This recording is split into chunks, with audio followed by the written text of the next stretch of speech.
Hello दोस्तों, Assam study में आपका स्वागत करता हूँ। मैं दिलीप कुमार। जैसा कि आपको पता है, हम डेली के 10 क्वेश्चन करंट अफेयर के कर रहे हैं। दोस्तों, मेरे इस सेशन में मैं आपको क्वेश्चन के साथ साथ उसके बारे में पूरी डिटेल इन्फॉर्मेशन भी देता हूँ। दोस्तों, मेरा जो सेशन है वो आपके गवर्नमेंट के किसी भी एग्ज़ाम या फिर आपके बेसिक नॉलेज के लिए इम्पोर्टेंट है। यकीन मानिए, इस सेशन के बाद आपके नॉलेज में काफ़ी सुधार होगा और आने वाले जो भी एग्ज़ाम है, ठीक है, उसमें इसमें मेरे सेशन में से काफ़ी सारे क्वेश्चन आपको देखने को मिल सकते हैं। आज की जो गुड मॉर्निंग फ्रेंड्स, आज की तारीख है 2 जुलाई। आज के क्वेश्चन कुछ इस प्रकार है। क्वेश्चन नंबर फर्स्ट है, लद्दाख ने 23वीं डेथ एनिवर्सरी पर चेवांग रिंचन को श्रद्धांजलि दी। रिंचन एक क्या थे? इसका आंसर है, रिंचन एक सैन्य अधिकारी थे। दोस्तों, लद्दाख ने कर्नल चेवांग रिंचन को उनके 23वीं डेथ एनिवर्सरी पर याद किया और उन्हें श्रद्धांजलि अर्पित की। दोस्तों, ये जो है वो 2 महावीर चक्र से सम्मानित होने वाले 6 लोगों में से एक थे। नेक्स्ट चलते हैं क्वेश्चन नंबर सेकंड। हाल ही में सरकार ने किस कानून में सुधार के लिए एक राष्ट्रीय स्तरीय समिति का गठन किया है? इसका आंसर है अपराधी।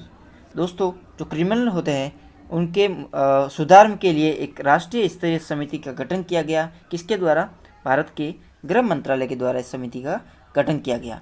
दोस्तों, इनमें जो मेन है वो एक रणबीर सिंह और अन्य कई सदस्यों को मिलाकर इस समिति का गठन किया गया है। ये जो समिति है वो परामर्श करेगी अपराधी कानून पर और 4 जुलाई से अगले 3 महीनों तक अपनी रिपोर्ट पेश करेगी। नेक्स्ट चलते हैं क्वेश्चन नंबर थर्ड। हाल ही में 36वां आसियान शिखर सम्मेलन कहाँ हुआ? इसका आंसर है वियतनाम। दोस्तों, ये जो वियतनाम में आसियान का जो शिखर सम्मेलन हुआ वो साल में 2 बार आयोजित किया जाता है। ठीक है, आसियान की फुल फॉर्म है association of south east Asian nation. जो साउथ ईस्ट एशियन जो कंट्रीज़ है, राष्ट्र है, उनको मिलाकर इस संगठन इनको संगठित किया गया है। ठीक है, इसकी जो 36वां संस्करण था, 2020 का 36वां संस्करण वियतनाम के हनोई शहर में आयोजित किया गया। यह जो संगठन या फिर जो संस्करण है वो वीडियो कॉन्फ्रेंसिंग के जरिए आयोजित किया गया है। जो 2020 है, इसका उद्देश्य जो है वो है कोहेसिव एंड रेस्पॉन्सिव एशियन था।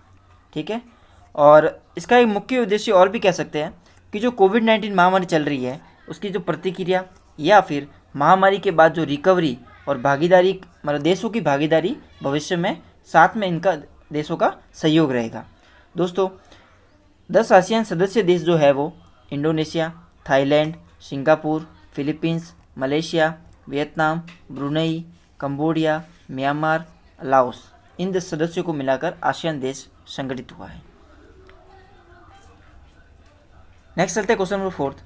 हाल ही में किस राज्य सरकार ने प्रधानमंत्री के जल जीवन मिशन के एक भाग के रूप में हर घर जल योजना लॉन्च की है? इसका आंसर है उत्तर प्रदेश। दोस्तों, प्रधानमंत्री के जो जल जीवन मिशन है उसका एक भाग के रूप में उत्तर प्रदेश के जो मुख्यमंत्री हैं श्री योगी आदित्यनाथ जी, उनके द्वारा एक हर घर जल योजना लॉन्च की गई है। दोस्तों, ये जो योजना है वो बुंदेलखंड में पानी की समस्या को मद्देनज़र रखते हुए किया गया है। उत्तर प्रदेश के बारे में जानकारी। राजधानी लखनऊ, मुख्यमंत्री श्री योगी आदित्यनाथ, राज्यपाल है आनंदीबेन पटेल। नेक्स्ट चलते हैं क्वेश्चन नंबर फिफ्थ।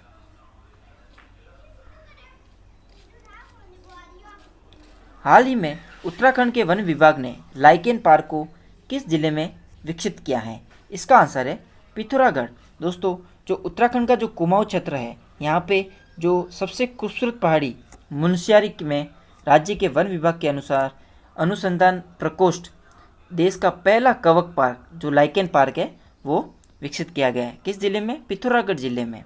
ठीक है, और लाइकेन एक प्रकार की जो वनस्पति है, ये पेड़ों के तनों, दीवारों, चट्टानों और मिट्टी पर पनपता है। दोस्तों, कवक को यहाँ पे स्थानीय भाषा में झूला या फिर पत्थर के फूल भी कहा जाता है। दोस्तों, लाइकेन क्या है? ये एक सिम्बायोटिक रिलेशन होता है। किसके बीच में? एक तो होती है एल्गी और दूसरा होता है फंगस। इन दोनों के बीच में सिम्बायोटिक रिलेशनशिप होती है। ठीक है,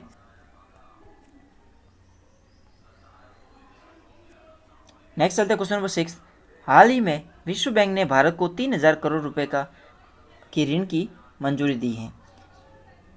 यह किस परियोजना के लिए दिया गया है? इसका आंसर है नमामि गंगे परियोजना। दोस्तों, हाल ही में नमामि गंगे परियोजनाओं के लिए भारत को विश्व बैंक द्वारा 3,000 करोड़ रुपए की मंजूरी दी है। इसको जो केंद्र सरकार द्वारा जो स्थापित किया गया था, ये जो परियोजना है वो जुलाई 2000 में स्थापित की गई थी, शुरू की गई थी। ठीक है दोस्तों, नमामि गंगे परियोजना भारत की गंगा नदी को स्वच्छ करने के लिए एक सबसे बड़ी परियोजना है। इसकी शुरुआत 2014 में की गई थी। ठीक है, और इसका मुख्य उद्देश्य यही है कि गंगा में जो गंदगी है उसकी सफाई करना। नेक्स्ट चलते हैं क्वेश्चन नंबर 7। हाल ही में किस संस्थान ने प्रोग्रामिंग और डाटा साइंस में भारत की पहली ऑनलाइन बीएससी डिग्री शुरू की है? इसका आंसर है आईआईटी मद्रास। दोस्तों, आईआईटी मद्रास द्वारा कोरोना काल में बीमारी को हाल में देखते हुए एक बीएससी का ऑनलाइन डिग्री प्रोग्राम शुरू किया है। यह जो ऑनलाइन डिग्री है वो आईआईटी मद्रास द्वारा शुरू की गई है। इस तरह का प्रोग्राम चलाने वाली यह देश का पहला इंस्टीट्यूट बन गया है। ठीक है फ्रेंड्स, और ये जो डिग्री है वो किस विषय में दी जाएगी? प्रोग्रामिंग एंड डेटा साइंस में उपलब्ध करवाई जाएगी।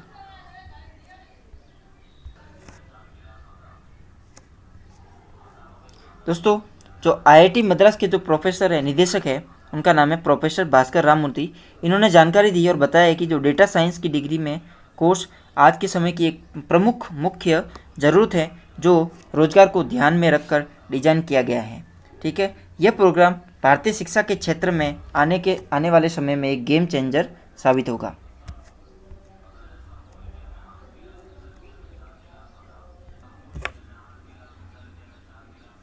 नेक्स्ट चलते हैं क्वेश्चन नंबर 8। राष्ट्रीय चिकित्सक दिवस कब मनाया गया? इसका आंसर है 1 जुलाई। दोस्तों, भारत के उत्कृष्ट चिकित्सक और भारत रत्न से सम्मानित डॉक्टर विधान चंद्र रॉय के जन्म के उपलक्ष्य में 1 जुलाई को राष्ट्रीय स्तर पर राष्ट्रीय चिकित्सक दिवस मनाया जाता है। ठीक है, इस दिवस पर इनको श्रद्धांजलि अर्पित की जाती हैं और ये जो है वो वेस्ट बंगाल, पश्चिमी बंगाल के दूसरे मुख्यमंत्री भी रह चुके हैं। ठीक है, और इस विषय का जो 2020 का यहाँ पे गलत मिस्टेक हुई, टाइप मिस्टेक। 2020 का जो विषय है वो zero tolerance to violence against doctors and clinical establishment. Next चलते क्वेश्चन नंबर 9। हाल ही में 3 वर्ष की अवधि के लिए केंद्रीय मंत्रिमंडल द्वारा भारत के सॉलिसिटर जनरल के रूप में पुनः नियुक्त किया गया है। इसका आंसर है तुषार मेहता। दोस्तों, जो वरिष्ठ वकील है, भारत की जो केंद्रीय मंडल की नियुक्त समिति ने वरिष्ठ वकील तुषार मेहता को सॉलिसिटर जनरल के रूप में अतिरिक्त इनकी पद की नियुक्ति करने की अनुमति दे दी गई है। इनका जो कार्यकाल है वो 3 वर्ष के लिए बढ़ाया गया है। दोस्तों, जो सॉलिसिटर जनरल होते हैं वो भारत के जो अटॉर्नी जनरल, ठीक है, उनके अधीनस्थ होते हैं और ये जो होते हैं वो देश के दूसरे सबसे बड़े कानून अधिकारी होते हैं। ठीक है, और इन अटॉर्नी जनरल की ये सहायता करते हैं और भारत के लिए अतिरिक्त सॉलिसिटर जनरल द्वारा स्वयं सहायता भी करते हैं। नेक्स्ट चलते हैं क्वेश्चन नंबर 10। हाल ही में किस राज्य सरकार ने कौशल कनेक्ट फोरम योजना शुरू की है? इसका आंसर है कर्नाटक। दोस्तों, कर्नाटक सरकार ने एक कौशल कनेक्ट फोरम नामक एक नया पोर्टल लॉन्च किया है। दोस्तों, इस पोर्टल के अंतर्गत जो नौकरी की तलाश करने वाले लोगों को एक मंच पर नियोक्ताओं के साथ जोड़ने का प्रयास है। मतलब जो नौकरी की तलाश में है और ऑलरेडी जो नियुक्त है उन दोनों को साथ में लाने का एक मंच प्रोवाइड करवा दिया गया है कर्नाटक सरकार द्वारा। दोस्तों, इसमें ये भी बताया गया है कि जो कोई भी व्यक्ति है वो अपनी योग्यता, कौशल ब्यौरा और अन्य जानकारी अपलोड करके कौशल कनेक्ट फोरम पर पंजीकरण कर सकता है। कर्नाटक के बारे में जानकारी, राजधानी बेंगलुरु, मुख्यमंत्री वी एस येदियुरप्पा और राज्यपाल है वजुभाई वाला। थैंक यू फ्रेंड्स, आज का मेरा सेशन यही समाप्त होता है। वीडियो को लाइक करें, अपने फ्रेंड्स के साथ ज़्यादा से ज़्यादा इसको शेयर करें और अगर आप चैनल पर नए हो तो चैनल को सब्सक्राइब कर दीजिए। मेरे द्वारा जो वीडियो बनाई गई है उसकी जो PDF है आपको मेरे टेलीग्राम चैनल पर मिल जाएगी। टेलीग्राम में जाकर सर्च करिएगा आश्रम स्टडी, या फिर चैनल की जो लिंक है वो डिस्क्रिप्शन में भी प्रोवाइड करवा दूँगा। Thank you friends, have a nice day and good bye.